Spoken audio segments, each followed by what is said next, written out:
Welcome to our channel. Today we how to update Monday.com CRM workflows for project delivery. Easy tutorial step by step clearly.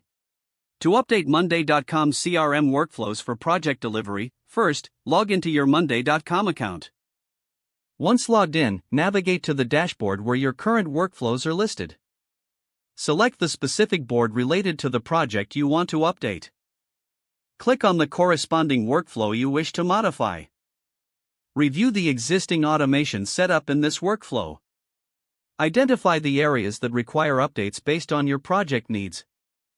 If you need to add a new automation, click on the Automate button at the top right corner of the board. Choose the automation you want to implement from the available templates. Customize the automation by filling in any necessary details.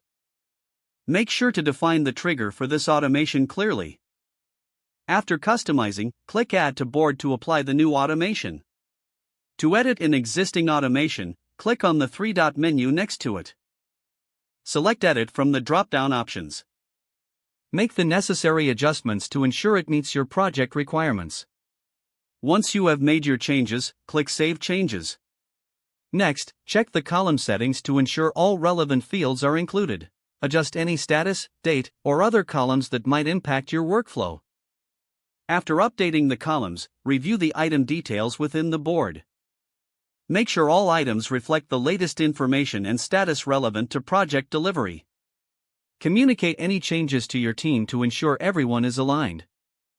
Finally, monitor the workflow regularly to ensure it functions smoothly as the project progresses. If the page does not load, refresh the browser or try again in a private or incognito window. Make sure you are using the correct email address, then retype it carefully to avoid small typos.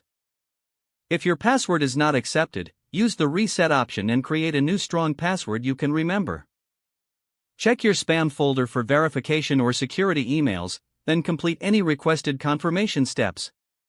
Enable two-factor authentication if available to improve account security and reduce unauthorized access risk. After signing in, review your profile details so your contact information and settings are accurate and current. If you see an error message, note it down and try again after restarting your device and internet connection. Log out when you finish, especially on shared devices, to keep your account and payment information secure. Don't forget to like this video and subscribe to our channel for more step-by-step tech guides.